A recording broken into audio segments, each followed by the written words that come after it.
salga pronto. Y en el oficialismo están hace semanas en reuniones para preparar la campaña del apruebo, con diferencias en los énfasis. ¿Por qué? ¿Qué es lo que son los énfasis? Bueno, porque algunos dicen, también en la derecha, ¿eh? Lo vamos a contar en un ratito más, pero en el oficialismo están aprobar, y esto es aprobar para reformar. Principalmente en los aprobar para reformar al PPD, que sacó una declaración pública, oficial, donde dicen incluso todas las cosas que quieren reformar, que son un montón. La verdad es que en el PPD, si no fuera por su pertenencia a un determinado sector político, uno diría que harían, porque son demasiadas las cosas que al parecer no les gustan, pero ahí están. Esos son los distintos énfasis en los que están por el apruebo. Claro, que hay varios que dicen que van en la tesis de la senda de las personas que votaron mayoritariamente por apruebo en el plebiscito de entrada, que tiene una lectura respecto de matices en el apruebo. Todos querían, o la mayoría de quienes votaron, cambiar la constitución actual, pero no de la forma tan radical que ven que está efectivamente cambiando o refundándose básicamente el país. Entonces ellos ven una lectura en esta opción. Hay representantes de los poderes del Estado que se reunieron con el presidente Gabriel Boric ayer mismo, destacaron la importancia de votar el próximo 4 de septiembre, recordemos que es un plebiscito obligatorio, basándose en el texto, dicen, y no en las anécdotas que tuvo el proceso que terminó justamente ayer. María José de la Barra, ¿cómo estás? Buenos días. Buenos días, María José.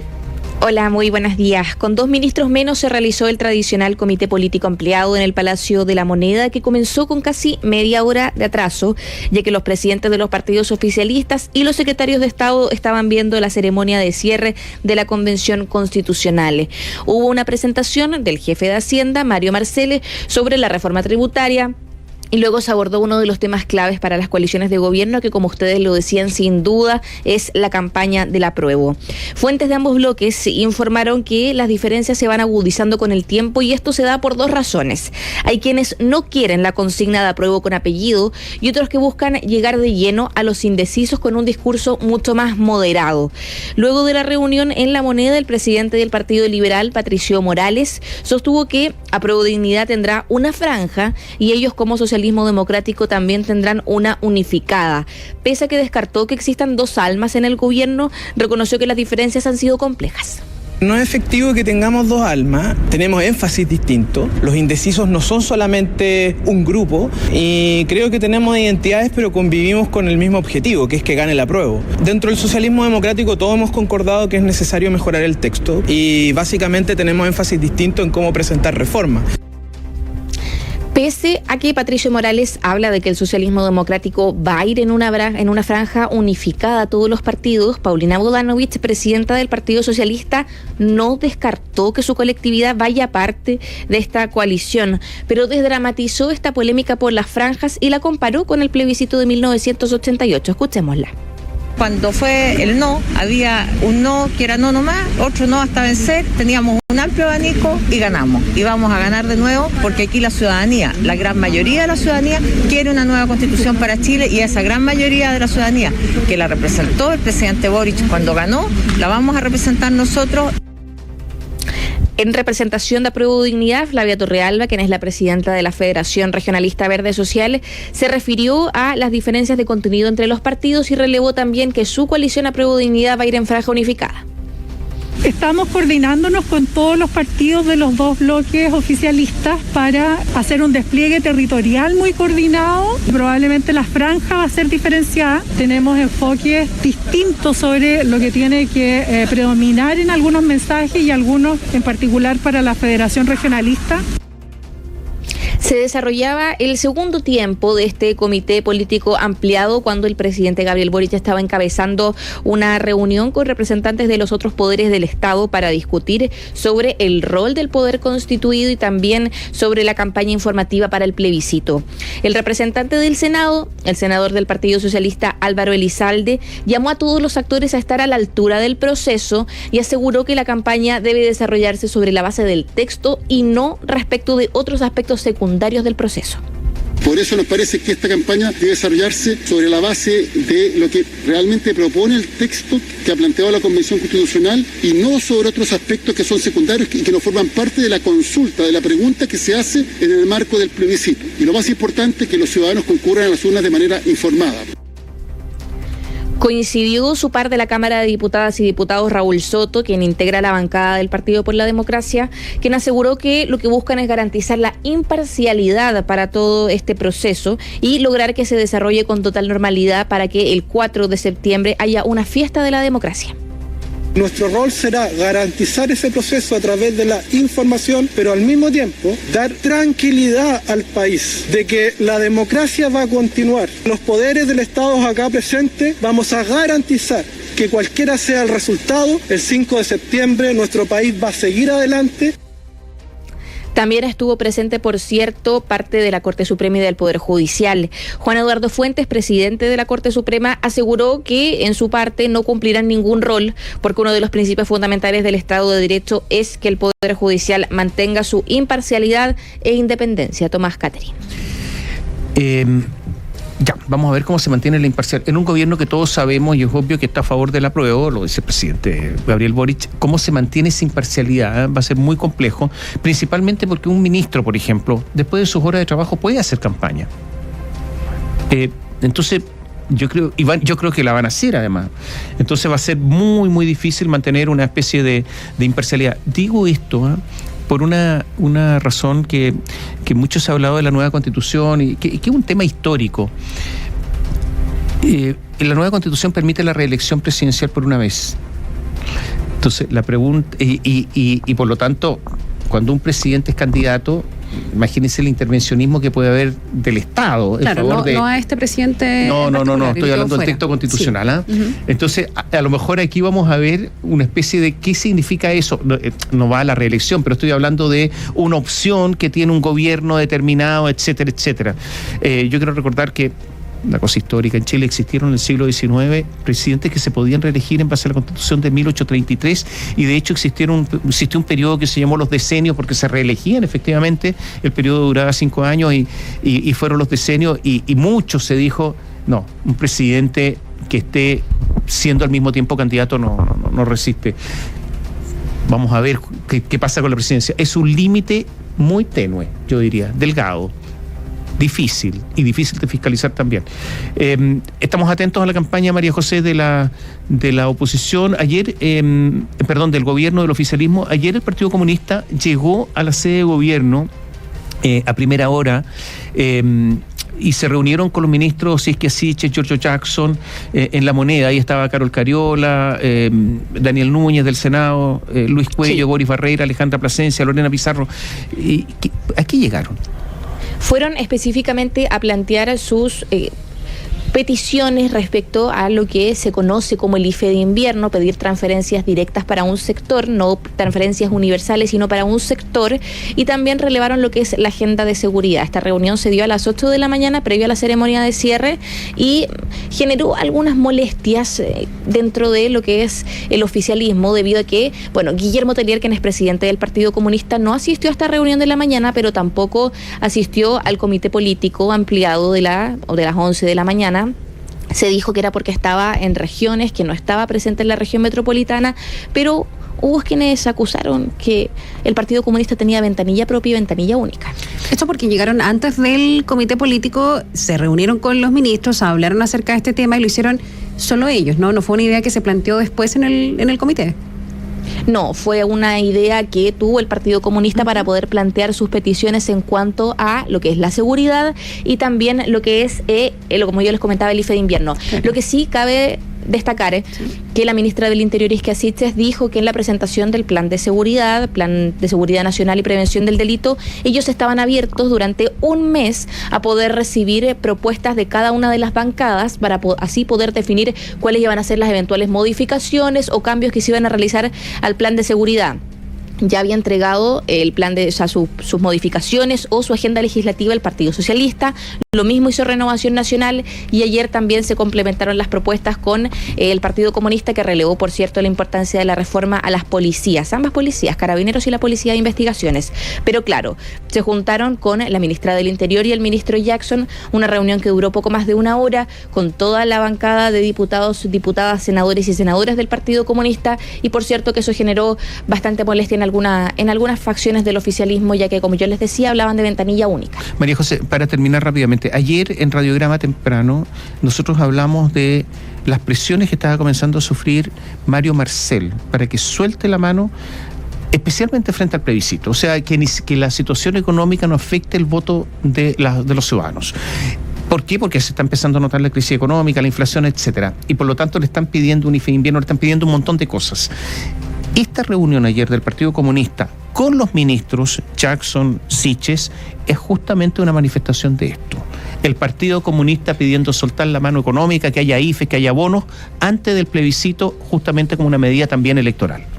El ministro Marcel ha dicho que no le gusta la palabra IFE, que quizás no es la forma más adecuada, pero tanto él como el ministro de la SECPRES, Giorgio Jackson, y parte también del gobierno, han dicho que se están evaluando medidas que se podrían informar en los próximos días. Sabemos que podrían ser medidas muy focalizadas, un término que le molestó mucho a la centroizquierda en el gobierno del expresidente Sebastián Piñera, pero podrían ser medidas muy focalizadas, no universales, y más bien subsidios o apoyos. Se está en discusión si podrían llegar a ser transferencias directas, pero es un tema que está solo en base a rumores, porque el gobierno solamente ha dicho que se están evaluando medidas, y partidos también oficialistas han relevado puntos como IFES de invierno, apoyos también para poder solventar lo que es la canasta familiar, entre otros puntos. Pero nada es concreto. Tenemos que esperar también los anuncios del gobierno y del ministro Marcel en este punto, pero claramente hay una presión oficialista para que tengan un poco más de soltura con lo que es el bolsillo la billetera, fiscal. claro. El tema es que, más allá de que el invierno ya empezó, más allá de eso, hubo una declaración del presidente Boric en relación a estos IFE, ingreso familiar de emergencia, o como se llame, transferencias directas, negativa, ¿no? Él dijo, puede ser peor el remedio que la enfermedad, refiriéndose siempre a la inflación, a lo que significa entregar esos dineros, que obviamente no pueden ser montos similares a los que ya se entregaron, porque eso ya no vale lo mismo. En fin, eso es lo que llama la atención, ese cambio de discurso, que está bien, uno puede entender que él esté abierto efectivamente a las sugerencias de su coalición, pero él mismo lo había descartado. Entonces luego ya en Arica, tú estabas ahí con él, dice que efectivamente hay una apertura. ¿Qué tan grande es esa apertura? ¿Cuándo se va a hacer? Yo digo, el invierno ya empezó, es lo que está en evaluación. Exacto, pero lo que dijo ayer el senador Daniel Núñez es que podrían haber anuncios en los próximos días. Dijo, tienen que preguntárselo ustedes a los personeros de gobierno, pero vimos muy buen ánimo, aseguró, respecto a esta posibilidad de poder entregar un IFE de invierno o algún tipo de beneficio, y aseguró que se ve un muy buen ánimo y que podríamos estar escuchando noticias del gobierno en los próximos días, que va, por cierto, en la línea de lo que dijo el ministro Marcel y también el ministro Jackson durante el fin de semana. Gracias, María José. Muy buenos días. Chao, María José, hasta pronto. Hablábamos recién de la democracia cristiana. A ver, la democracia cristiana tiene su Junta Nacional. En los próximos días, algunos de los históricos militantes de la DC que condenaron el golpe militar en septiembre de 1973. Recordemos que la democracia cristiana, en su mayoría y en la directiva, prácticamente apoyaron el golpe. En la práctica lo apoyaron, pero hubo un grupo reducido que se opuso. Este grupo de militantes históricos que condenaron el golpe militar desde el primer día, darán a conocer una carta que expresa su reflexión crítica del texto que elaboró la Convención Constitucional. Y hasta ahora, ayer lo comentábamos, esa carta inclinada hacia el rechazo estaría siendo firmada por el exministro Belisario Velasco, el exdiputado Valdemar Carrasco y el abogado Jorge Donoso, sobrevivientes de la llamada declaración del Grupo de los 13. La comentábamos recién, que en realidad fue suscrita por 16 dirigentes en rechazo al golpe de Estado. Pendiente además está el pronunciamiento posiblemente también por escrito del expresidente de la República, Eduardo Frei Ruiz-Tagle, quien también revelaría su postura contraria a la propuesta que emanó de la convención. Y un grupo de constitucionalistas, militantes y afines a la democracia cristiana se encuentra afinando también otro documento que va a salir esta vez en apoyo del apruebo.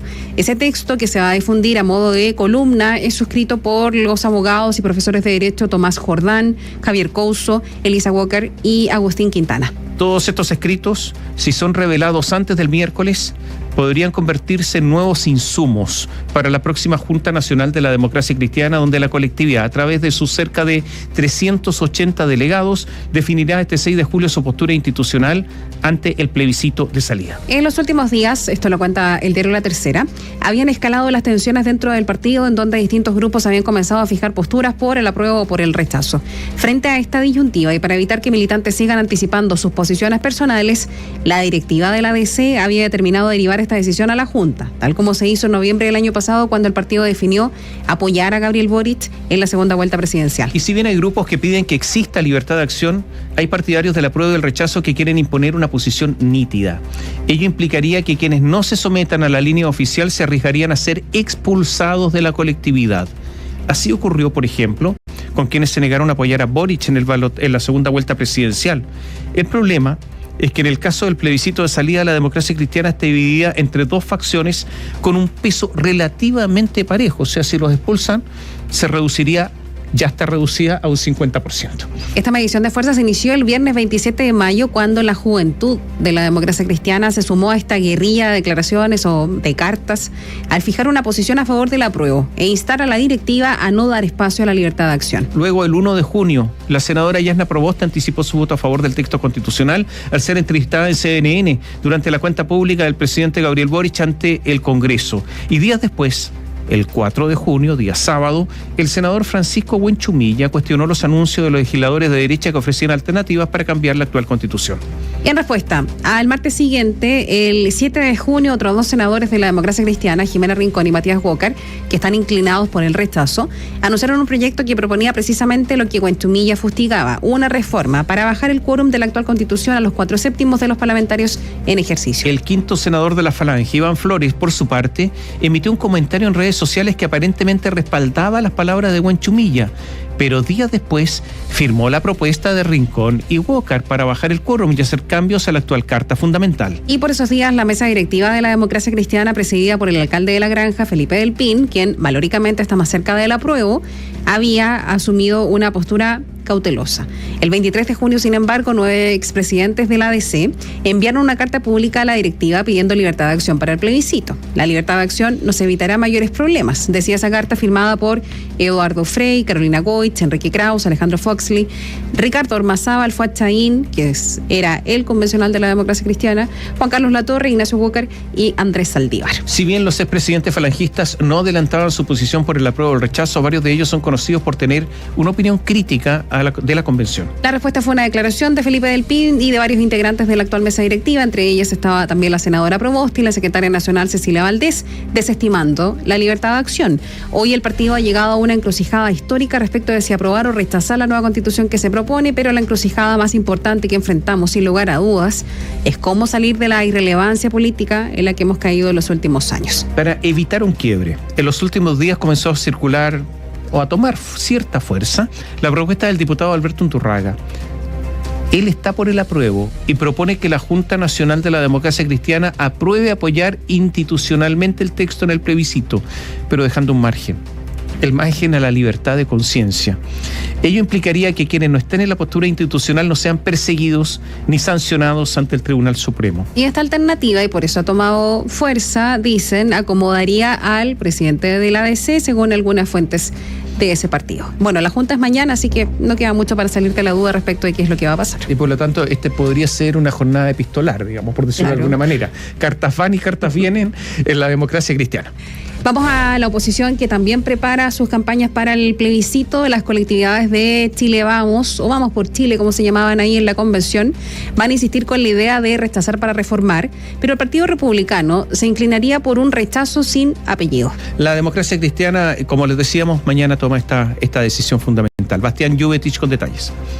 Mañana, en su Junta Nacional, la democracia cristiana resolverá su posición para el plebiscito del 4 de septiembre. A pesar de que algunos militantes, parlamentarios e incluso ex líderes de la Falange han solicitado que la directiva otorgue libertad de acción, el actual presidente de la ADC le cerró la puerta definitivamente a esta posibilidad. Lo que busca Felipe Del Pin es que sea cual sea la opción que se imponga, la minoría la acate. Sin embargo, Fuad Chaín, el único representante del partido en la convención, aseguró que es muy difícil que eso ocurra. Creo que la Junta Nacional no puede tomar una decisión e imponerla a los militantes. Eso me parece que es completamente antidemocrático. Aquí estamos hablando del futuro del país y creo que cada uno tiene la libertad de poder optar, sobre todo cuando no había un debate serio. En Chile Vamos ya está definida la postura: rechazar en el plebiscito para supuestamente trabajar en modificaciones a la actual Constitución. Este será el foco de la campaña y la franja que se va a elaborar con un proceso de escucha, donde se van a recoger las inquietudes de quienes estén por esta opción. Así lo señalaron los senadores Francisco Chaguán, presidente de RN, y Javier Macaya, mandamás de la UDI. logramos hacer un mapeo de las organizaciones de la sociedad civil que van a participar activamente en la campaña. Que el sentido común sea el que venza en el plebiscito de salida y tengamos una segunda oportunidad. No tiene que ser el fin de un camino, tiene que ser el inicio de una etapa donde se posibilita que las cosas se hagan de mejor manera. Hemos empezado a convocar, se nos han contactado distintas organizaciones. En cambio, en el Partido Republicano se instala la idea de un rechazo sin apellido para mantener la actual constitución creada en dictadura. Así al menos se comenzará a trabajar en la campaña y en la franja. El senador Rojo Edwards, presidente de la colectividad, señaló que el texto propuesto por la convención es malo. El de la convención es un mal texto que le afecta negativamente a la mayoría de los chilenos. Por esto creemos que la comunicación realizada por personas afectadas desde la sociedad civil puede ser mucho más efectiva. Y así está planificado, por ejemplo, para la campaña y en especial para la franja electoral. De todas formas, en el Partido Republicano reconocen que aún está sobre la mesa la posibilidad de buscar cambios en caso de que gane la opción rechazo el próximo 4 de septiembre, como lo plantea Chile Vamos.